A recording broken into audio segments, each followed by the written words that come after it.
Now, Bangladesh has been hit with the worst flooding for 100 years. The region of Sylhet is also experiencing a heat wave. Conditions are worsening day by day.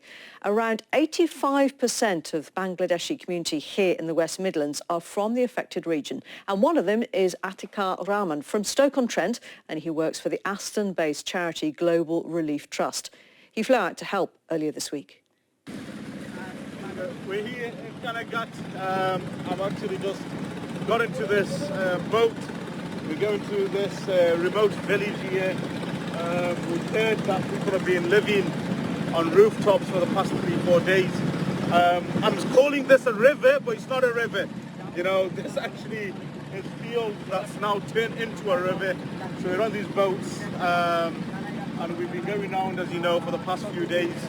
And we've got 3-4 boats with us, and we'll be hopefully helping as many people as we physically can. Well, that gives you some idea of the conditions people are trying to live in the flood-affected areas of Bangladesh. There's a 5-hour time difference between here and the country. Atiqur broke his journey to pull into a barber's shop to speak to me. He explained the scale of devastation in the country. So you can imagine sort of the whole of Midlands, 85% of it underwater.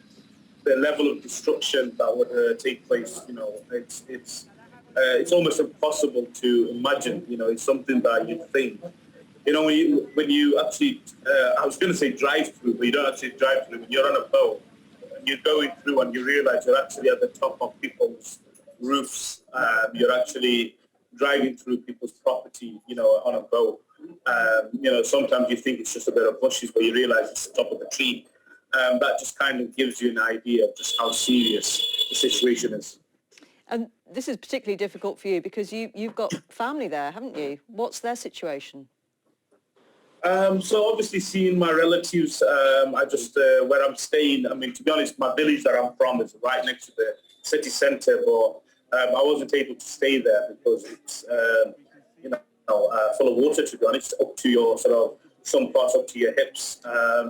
Now, you know, so I did go down just to see some of my relatives, etc. And the way they've described it, you know, one of my uncles is probably close to 80 years old, and he goes, he can't remember anything like this in the last 65, 70 years.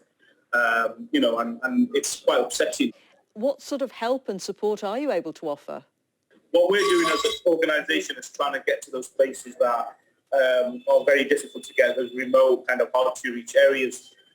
In terms of what we can offer, we're obviously providing medical aid where needed. We're providing ready-to-eat meals. So in some of these flood-hit areas, the government has switched off gas and electricity. So there's no cooking going on. So you're going to provide meals that are, you know, highly nutritional, ready-to-eat meals.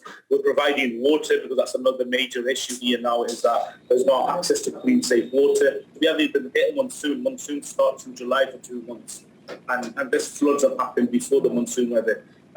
So I think there is going to be a massive rebuilding exercise here of infrastructure, bridges, roads, schools, you know, medical facilities, and of course people's homes.